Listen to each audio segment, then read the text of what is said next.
సంవత్సరాల తరబడి ఎన్ని మందులు వాడినా మీ మోకాల నొప్పులు తగ్గట్లేదా? ప్రాణ పెయిన్ క్లినిక్ లో అత్యాధునిక చికిత్స. హీరో రాజ్ తరుణ్ పై లావణ్య అనే అమ్మాయి కంప్లైంట్ ఇచ్చింది. దీనికి సంబంధించిన పూర్తి వివరాలు ఇప్పుడు మనం నార్సింగి సిఐ హరికృష్ణారెడ్డి గారిని అడిగి తెలుసుకుందాం. హరికృష్ణ గారు, అసలు ఏం జరిగింది, ఎప్పుడు కంప్లైంట్ వచ్చింది, ఏమని వచ్చింది? నిన్న ఈవినింగ్ మాకు లావణ్య అనే ఉమెన్ రాజ్ తరుణ్కి అగెనెస్ట్ గా ఒక కంప్లైంట్ ఇవ్వడం జరిగింది, పిటిషన్ ఇవ్వడం జరిగింది.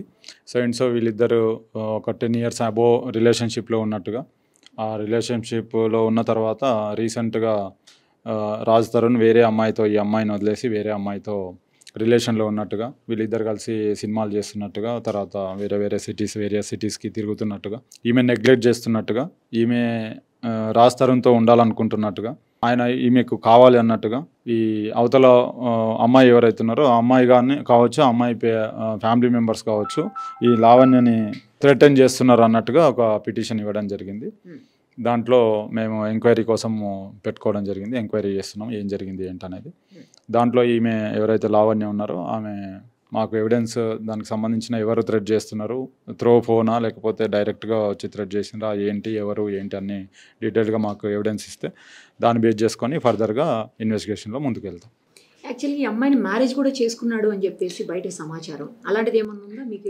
మాకు ఆమె ఇచ్చిన పిటిషన్లో అయితే రిలేషన్లో ఉన్నట్టుగా ఇచ్చింది అంతే తప్ప మ్యారేజ్ చేసుకున్నట్టుగా లేదు. ఒకవేళ మ్యారేజ్ చేసుకున్నట్టుగా ఏదైనా ఎవిడెన్స్ ఉండడం కానీ ఏదైనా అట్లా ఉంటే చట్ట ప్రకారం ఏముందో అది ముందుకెళ్తాం. శారీరకంగా కూడా ఆమెను యూజ్ చేసుకున్నారు అని చెప్పేసి కూడా ఆమెనే ఒప్పుకుంటుంది కదా రిలేషన్లో ఉన్నామని చెప్పేసి.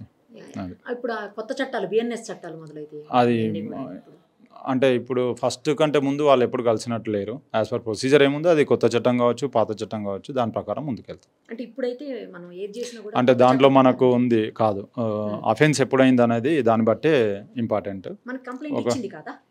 కాదు అఫెన్స్ ఎప్పుడైంది, ఏ డేట్ రోజు అయింది, కొత్త చట్టాలు అమలైన తర్వాత దానికంటే ముందా, ఒకవేళ ముందైతే పాత చట్టాల ప్రకారం సెక్షన్స్ పెట్టుకుంటాం. ఒకవేళ ఫస్ట్ మిడ్ నైట్ తర్వాత అఫెన్స్ అయ్యి ఉంటే కొత్త చట్టాల ప్రకారం చేస్తాం. మా దగ్గర NDPS యాక్ట్ కింద ఒకటి కేసు ఉంది. మా దగ్గర నుంచే నార్సింగి పోలీస్ స్టేషన్ నుంచే రిమాండ్ కూడా చేయడం జరిగింది. యాజ్ పర్ ప్రొసీజర్ మేము దాని డీటెయిల్స్ అన్నీ కూడా కోర్టుకు సబ్మిట్ చేయాల్సి ఉంటుంది కాబట్టి రిమాండ్ రిపోర్టు అన్నీ ఆమెను కోర్టులో ప్రొడ్యూస్ చేసి కోర్టుకు సబ్మిట్ చేయడం జరిగింది. Narcotic and psychotropic drugs act దాని కింద చేయడం జరిగింది. ఫర్దర్ కోర్టు ముందుంది కాబట్టి ఆమె పైన ఏ చర్య తీసుకోవాలన్నా కోర్టు పరిధిలో ఉంటుంది. సో ఇప్పుడు ఏంటుంటుంది అసలు ఈ అమ్మాయి ఇచ్చినటువంటి కంప్లైంట్ మీద నెక్స్ట్ ఏముంటుంది, మీరు ఏం చేస్తారు? మేము ఆమె స్టేట్మెంట్ ఒకటి రికార్డ్ చేసుకోవడం, ఆమె ఎవిడెన్స్ ఏం సబ్మిట్ చేస్తుందో చూసి దాన్ని బట్టి మేము ఫర్దర్గా ప్రొసీడ్ అవుతాం. అంటే మీరు ఏమైనా రాజ్ తరుణ్ విచారించడం కానీ పోలీస్ స్టేషన్ అదే ఆమె ఇచ్చే ఎవిడెన్స్ని బట్టి ఆమె చేసిన allegation whether it is true or not అని చూసి, ఒకవేళ ఆమె చేసిన అలిగేషన్స్కి ఎవిడెన్స్ ఉంటే తప్పకుండా చట్ట ప్రకారం రాజ్ తరుణ్కి నోటీస్ ఇవ్వడమా, పిలిపించడమా, యాజ్ పర్ సెక్షన్స్ ఏమున్నాయి ఏంది కోర్టులో ప్రొడ్యూస్ చేయడమా అది ప్రాపర్గా చేస్తాం. ఇప్పుడు ఆమె చెప్పింది నిజమైతే ఏమేమి సెక్షన్స్ అప్లికబుల్ అవుతాయండి? 506 థ్రెటనింగ్, ఆమె రిలేషన్లో అంటుంది కాబట్టి రిలేషన్స్ ఉన్నదానికి యాజ్ పర్ పోలీస్ మేము ఏం చేయగలము ఏంది దాన్ని బట్టి చేస్తాం. ఇప్పుడు వరకు ఏమన్నా మీరు మాట్లాడారు రాజ్ తరుణ్తో? మాట్లాడలేదు. లేదు, ఎందుకంటే మాకు ఎవిడెన్స్ లేనిది నేను పర్సనల్ రైట్ని నేను డిస్టర్బ్ చేయడానికి లేదు కదా. ఓకే, ఇంకెవరైనా అమ్మాయి ఎవిడెన్స్గా ఇందులో ఏమైనా చూపిస్తోందా?